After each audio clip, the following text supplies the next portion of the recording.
ആരാണ് സാർ പോറ്റിയെ സോണിയാഗാന്ധിയുടെ കയറ്റിയത്? എന്തുദ്ദേശത്തിലാണ് സാർ അവിടെ കയറ്റിയത്? ആരാണ് അവിടേക്ക് കൊണ്ടുപോയത് സാർ? കേരളത്തിലെ സാധാരണക്കാരായ കോൺഗ്രസ് പ്രവർത്തകർക്ക് സാധിക്കാത്ത കാര്യം എങ്ങനെ പോറ്റിക്ക് സോണിയാഗാന്ധിയുടെ വീട്ടിൽ സാധിച്ചു സാർ? ഈ ഉത്തരങ്ങൾ ഇത് ചർച്ച ചെയ്യാതെ വാസ്തവത്തിൽ കേരളത്തിലെ പ്രതിപക്ഷം ഒളിച്ചോടുകയാണ് ചെയ്തത്. അടിയന്തര പ്രമേയത്തിലൂടെ ഈ വിഷയം കൊണ്ടുവരാൻ അവർക്ക് അവകാശമുണ്ടായിരുന്നല്ലോ സാർ. അവർക്കിത് ഉന്നയിക്കാമായിരുന്നല്ലോ സാർ. എന്തുകൊണ്ടാണ് അവർ ഉന്നയിക്കാത്തത്? അപ്പൊ അവർ ഒളിച്ചോടുകയാണ് സാർ. അവർ കുറ്റം ചെയ്തിരിക്കുന്നു, അവർ കളവ് ചെയ്തിരിക്കുന്നു സാർ. അവർ ഒളിച്ചോടുകയാണ്. ഇത് കേരളം കാണട്ടെ സാർ. ജനാധിപത്യ മര്യാദ അനുസരിച്ച് കേരളം കാണുന്നതിനും അറിയുന്നതിനും ഇക്കാര്യം ഈ നിയമസഭയിൽ ചർച്ച ചെയ്യാമായിരുന്നല്ലോ സാർ. അവരുടെ ഒളിച്ചോട്ടമാണ്. ധൈര്യമുണ്ടെങ്കിൽ കേരള നിയമസഭയിൽ ഇത് ചർച്ച ചെയ്യുന്നതിന് വേണ്ടിയിട്ടുള്ള അവരുടെ അവകാശത്തെ ഉപയോഗിച്ചുകൊണ്ട് ഇത് ചർച്ച ചെയ്യുന്നതിന് വേണ്ടി അവസരം തേടുകയാണ് സാർ ചെയ്യേണ്ടത്. ഇവിടെ ബഹുമാനപ്പെട്ട MLA ഉന്നയിച്ച വിഷയത്തിൽ സാർ 10ാം മാസത്തിലാണ്, ഒക്ടോബർ മാസത്തിലാണ് ചർച്ച നടന്നത്. 20ാം തീയതി ഇതിന്റെ അന്നത്തെ ചർച്ചയിൽ നമ്മൾ ആവശ്യപ്പെട്ടിരുന്ന ഒരു പ്രപ്പോസൽ നൽകണമെന്ന്. ഇന്നലെയുടെ തലേന്ന് ആ പ്രപ്പോസൽ ഗവൺമെന്റിൽ എത്തിയിട്ടുണ്ട് സാർ. ഏതാനും ദിവസങ്ങൾക്കുള്ളിൽ അത് ഗവൺമെന്റ് ഓർഡറായി തന്നെ Shri P Ubaidulla note in the seat. Order report സമർപ്പണം. ശ്രീ പ്രമോദ് നാരായൺ അനൌദ്യോഗിക ബില്ലുകളും പ്രമേയങ്ങളും സംബന്ധിച്ച കമ്മിറ്റിയുടെ ചെയർപേഴ്സണെ പ്രമോദ് നാരായണന് കമ്മിറ്റിയുടെ 19ാം റിപ്പോർട്ട് അവതരിപ്പിക്കാം. സർ, അനൌദ്യോഗിക ബില്ലുകളും പ്രമേയങ്ങളും സംബന്ധിച്ച സമിതിയുടെ അധ്യക്ഷനായ ഞാൻ സമിതിയുടെ 19ാമത് റിപ്പോർട്ട് സമർപ്പിക്കുന്നു. ഓർഡർ. ഗവർണറുടെ പ്രസംഗത്തിന് നന്ദി രേഖപ്പെടുത്തുന്ന ഉപക്ഷേപത്തിന്മേലുള്ള ചർച്ച. ശ്രീ TP രാമകൃഷ്ണൻ 2026 ജനുവരി 20-ന് ബഹുമാനപ്പെട്ട ഗവർണർ നിയമസഭാംഗങ്ങളുടെ ചെയ്ത പ്രസംഗത്തിന് നിയമസഭാംഗങ്ങളെ ബഹുമാനപ്പെട്ട ഗവർണർക്ക് നന്ദി രേഖപ്പെടുത്തുമെന്ന് ഉപക്ഷേപം അവതരിപ്പിക്കാവുന്നതാണ്. 2026 ജനുവരി 20-ന് ബഹുമാനപ്പെട്ട ഗവർണർ നിയമസഭകളോട് ചെയ്ത പ്രസംഗത്തിന് നിയമസഭാംഗങ്ങൾ ബഹുമാനപ്പെട്ട ഗവർണർക്ക് നന്ദി രേഖപ്പെടുത്തുന്നു എന്ന ഉപക്ഷേപം ഞാൻ അവതരിപ്പിക്കുന്നു. അദ്ദേഹം പറയണ്ട. ഉപക്ഷേപം അവതരിപ്പിച്ചു. നന്ദി രേഖപ്പെടുന്ന ഉപക്ഷേപത്തെ പിന്താങ്ങേണ്ടതാണ്. നന്ദി രേഖപ്പെടുന്ന ഉപക്ഷേപത്തിന് ഭേദഗതി നോട്ടീസ് നൽകിയിട്ടുള്ള അംഗങ്ങൾ സീറ്റിലില്ല. അത് ഭേദഗതി എല്ലാം തള്ളിയിരിക്കുന്നു.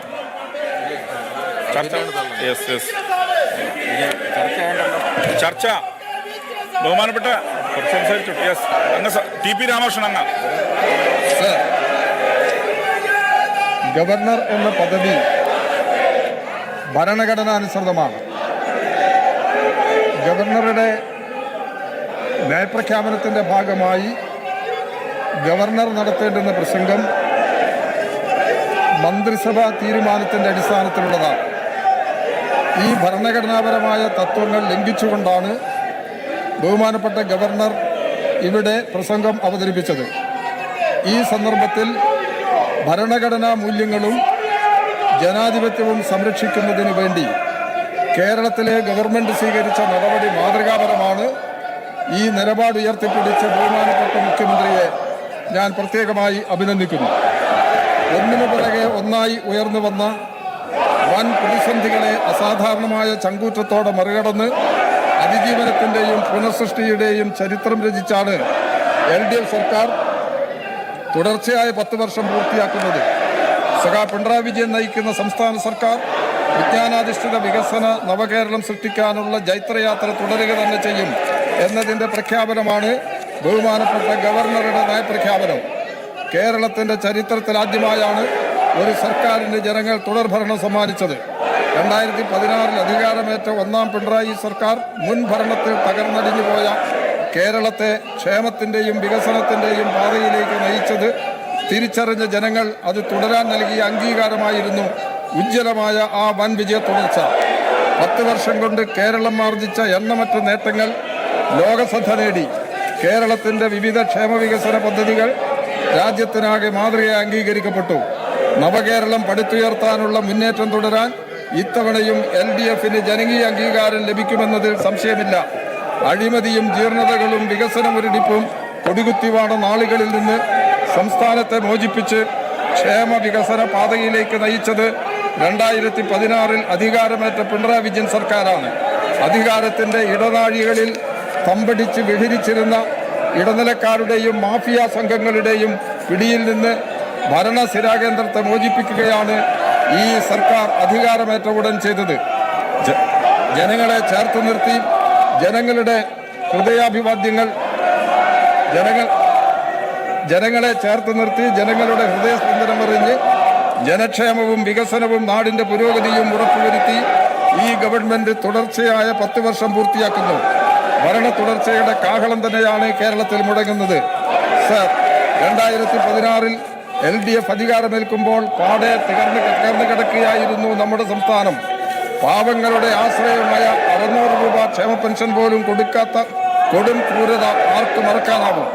സർക്കാർ സ്കൂളുകൾ അനാദായകരമെന്ന് പറഞ്ഞ് വിൽപ്പനയ്ക്ക് വെച്ച കാലം, പരീക്ഷ കഴിഞ്ഞിട്ടും പാഠപുസ്തകം കാണാത്ത കാലം, നിയമന നിരോധനം അടിച്ചേൽപ്പിച്ച കാലം, വിലക്കയറ്റവും തകർന്ന പൊതുവിതരണ സംവിധാനവും നഷ്ടത്തിലേക്ക് കൂപ്പുകുത്തി, തകർന്ന പൊതുമേഖലാ വ്യവസായങ്ങൾ, പവർ കട്ടും ലോഡ് ഷെഡിങ്ങും മണിക്കൂറുകൾ ഇരുൾ പടർത്തിയ കാലം. ആ നശിച്ച നാളുകൾ ഇനി ഒരിക്കലും തിരിച്ചു വരരുതെന്ന് ചിന്തിച്ചുറപ്പിച്ച ഒരു ജനത ഇവിടെയുണ്ട്. തങ്ങളുടെ അനുഭവങ്ങളിലൂടെ അവർ അവരുടെ ശത്രുക്കളെ തിരിച്ചറിഞ്ഞിട്ടുണ്ട്. പ്രതിസന്ധികളിൽ പകച്ചു നിൽക്കാതെ അതെല്ലാം അതിജീവിക്കാൻ ജനങ്ങളെ ചേർത്ത് നിർത്തി മുന്നോട്ട് പോയി. ചരിത്രത്തിൽ ഇതുവരെ ഇല്ലാത്ത അഭൂതപൂർവമായ വികസനക്ഷേമ പദ്ധതികൾക്കാണ് കേരളം സാക്ഷ്യം വഹിക്കുന്നത്. LDF സർക്കാരിന്റെ നിശ്ചയദാർഢ്യത്തിന്റെയും ജനപക്ഷ നിലപാടിന്റെയും ഫലമാണത്. കോൺഗ്രസും BJPയും എത്ര തന്നെ ശ്രമിച്ചാലും അത് മറച്ചുവെക്കാനാവില്ല. ഏതെങ്കിലും ഒരു വികസന ക്ഷേമ പദ്ധതിയെ നിങ്ങൾ അനുകൂലിച്ചിട്ടുണ്ടോ? ഫെഡറൽ തത്വങ്ങൾ ലംഘിച്ച് കേന്ദ്ര ഗവൺമെന്റ് കേരളത്തെ സാമ്പത്തികമായി ശ്വാസം മുട്ടിക്കുമ്പോൾ അതിന് കൈയടിക്കുകയാണ് കോൺഗ്രസും UDFും. കേരളത്തിന്റെ അവകാശങ്ങൾ തടയാനല്ലാതെ നമ്മുടെ ആവശ്യങ്ങൾ പാർലമെന്റിൽ ഉയർത്താൻ UDF ശ്രമിച്ചിട്ടുണ്ടോ? പാർലമെന്റിന് മുന്നിൽ നിരന്നു നിന്ന് പോറ്റിപ്പാട്ട് പാടിയ നിങ്ങളുടെ MP-മാർ കേന്ദ്ര പദ്ധതികളിൽ കേരളത്തിന് നിഷേധിച്ച ആയിരക്കണക്കിന് കോടി നൽകണമെന്ന് ഒരിക്കലെങ്കിലും ആവശ്യപ്പെട്ടിട്ടുണ്ടോ? അടിസ്ഥാന സൗകര്യ വികസന രംഗത്ത് ഉൾപ്പെടെ 10 വർഷം കൊണ്ട് വൻ കുതിപ്പാണുണ്ടായത്.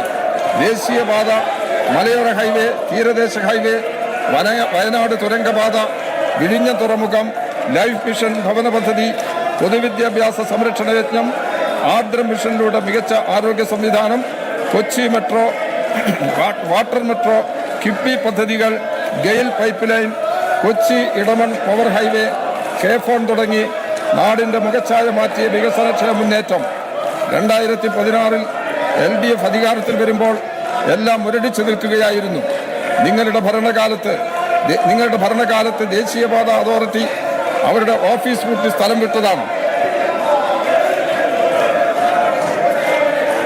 സ്ഥലമെടുപ്പിന്റെ പകുതി വിഹിതം സംസ്ഥാന സർക്കാർ വഹിക്കുമെന്ന വ്യവസ്ഥ പ്രകാരം LDF ഭരണത്തിൽ ദേശീയപാത നിർമ്മാണത്തിന് തുടക്കം കുറിച്ചു. അത് മുടക്കാൻ സമരം സംഘടിപ്പിച്ചവരാണ് കോൺഗ്രസും UDFും BJPയും. കീഴാറ്റൂരിൽ നന്ദിഗ്രാമിലെ മണ്ണും കൊണ്ടുവന്ന് നിങ്ങൾ നടത്തിയ സമരാഭാസം കേരളത്തിന് മറക്കാനാകുമോ? ഞങ്ങളുടെ സർക്കാർ നിങ്ങളുടെ കുത്തിത്തിരിവുകൾ മറികടന്ന് ഇതിനകം 440 കിലോമീറ്റർ പാത പൂർത്തീകരിച്ചു. എന്ത് എതിർപ്പുകൾ നിങ്ങൾ ഉയർത്തിയാലും LDF അത് പൂർത്തീകരിക്കുക തന്നെ ചെയ്യും. ഏതെങ്കിലും ഒരു പദ്ധതിക്ക് അനുകൂലമായി പ്രതിപക്ഷം നിന്നിട്ടുണ്ടോ? വിനാശകാരികളായ നിങ്ങൾ എല്ലാറ്റിനും തടസ്സം സൃഷ്ടിക്കാൻ ശ്രമിച്ചു. കേരളം അതൊക്കെ മറികടന്നു. തങ്ങൾക്ക് അധികാരം കിട്ടിയാൽ ലൈഫ് അടക്കം LDF സർക്കാർ രൂപം നൽകിയ 4 മിഷനുകളും പിരിച്ചുവിടുമെന്നാണ് 2021 UDF പ്രഖ്യാപിച്ചത്. പാവപ്പെട്ട മനുഷ്യരുടെ വീടെന്ന സ്വപ്നം തല്ലിക്കെടുത്താൻ നോക്കിയ മനുഷ്യത്വമില്ലായ്മയ്ക്ക് ചുട്ട മറുപടി നൽകി കേരളം നിങ്ങളെ ആട്ടിയോടിച്ചു. UDF പിരിച്ചുവിടുമെന്ന് പ്രഖ്യാപിച്ച ലൈഫ് മിഷനിലൂടെ പിണറായി വിജയൻ സർക്കാർ 5 ലക്ഷം കുടുംബങ്ങളെ സ്വന്തം വീടിന് ഉടമകളാക്കി മാറ്റി. ഇരുൾ മൂടിയ അവരുടെ ജീവിതത്തിൽ പ്രകാശം പരത്തി. ലൈഫ് പദ്ധതി പ്രകാരം 6,547 വീടുകൾ നിർമ്മിക്കുന്നതിന് കരാറൊപ്പിട്ട് കഴിഞ്ഞു.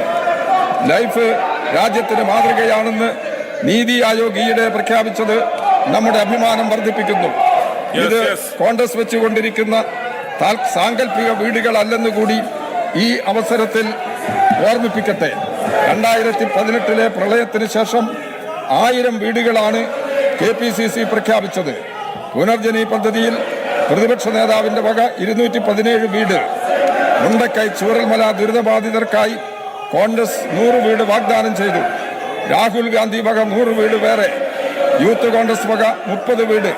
ഇപ്പോൾ നമുക്കൊപ്പം ഉണ്ടാകേണ്ടിയിരുന്നെങ്കിലും ജയിലിൽ ഏകാംഗ സെല്ലിൽ കഴിയുന്ന ഒരു MLA-യുടെ നേതൃത്വത്തിൽ ഇതിന് ഭീമമായ പണപ്പിരിവ് നടത്തി. എവിടെ ഈ വീടുകൾ? അതിനുവേണ്ടി സ്വരൂപിച്ച കോടികൾ എവിടെ? ഇനിയെങ്കിലും അത് തുറന്നു പറയണം. ലൈഫ് മിഷൻ പിരിച്ചുവിടും എന്ന പ്രഖ്യാപനത്തിൽ UDF ഉറച്ചു നിൽക്കുന്നുണ്ടോ?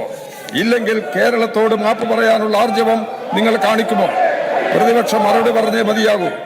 നിങ്ങൾ പിരിച്ചുവിടുമെന്ന് UDF ഭീഷണി മുടക്കിയ പൊതുവിദ്യാഭ്യാസ സംരക്ഷണ യജ്ഞത്തിലൂടെ 10 ലക്ഷത്തോളം വിദ്യാർത്ഥികളാണ് പൊതുവിദ്യാലയങ്ങളിൽ കൂടുതലായി എത്തിയത്. 5000 കോടിയിലധികം രൂപയുടെ അടിസ്ഥാന സൗകര്യ വികസനം വിദ്യാലയങ്ങളിൽ നടപ്പാക്കി. 50,000 ഹൈടെക് ക്ലാസ് റൂമുകൾ, റോബോട്ടിക് ലാബ് തുടങ്ങി അത്യാധുനിക സൗകര്യങ്ങളോടെ നമ്മുടെ കുട്ടികൾ പഠിക്കുന്നു. 2016-ൽ നിങ്ങളെ ജനങ്ങൾ പുറത്താക്കുമ്പോൾ 1000-ഓളം പൊതുവിദ്യാലയങ്ങൾ അടച്ചുപൂട്ടൽ ഭീഷണിയിലായിരുന്നു. കിഫ്ബി വഴിയുള്ള വികസന പദ്ധതികൾ തകിടമറിക്കാൻ UDF-ഉം BJP-യും കടഞ്ഞു പരിശ്രമിച്ചു. നിങ്ങൾ ഒത്തുചേർന്ന് ED-യെയും CBI-യെയും ഒക്കെ ഇറക്കി വേട്ടയാടി. 1190 പദ്ധതികളിലായി 90,562 കോടി രൂപയുടെ വൻ വികസന പ്രവർത്തനങ്ങളാണ് കിഫ്ബി വഴി ഈ സർക്കാർ നടത്തുന്നത്. UDF MLA-മാരുടേത് അടക്കം നടുത്തളത്തിലിറങ്ങി പ്രതിപക്ഷവും ഭരണപക്ഷവും ഏറ്റുമുട്ടുന്നു. സ്വർണ്ണക്കൊള്ളയിൽ VN വാസവന്റെ രാജി ആവശ്യപ്പെടുന്നു പ്രതിപക്ഷം. എന്നാൽ സോണിയാഗാന്ധിയുടെ വീട്ടിൽ എങ്ങനെ ഉണ്ണികൃഷ്ണൻ പോറ്റി എത്തിയത് അറിയണമെന്ന് ഭരണപക്ഷവും പറയുന്നു. സോണിയാഗാന്ധിയെ മുന്നിൽ നിർത്തി പ്രതിരോധിച്ച് ഭരണപക്ഷം, എന്നാൽ VN വാസവനെ കടന്നാക്രമിച്ച് പ്രതിപക്ഷം. സഭയിൽ അതിരൂക്ഷമായ ഒരു സംഘർഷാവസ്ഥയുണ്ട്. ഭരണപക്ഷവും പ്രതിപക്ഷവും നേർക്കുനേർ വരുന്നു.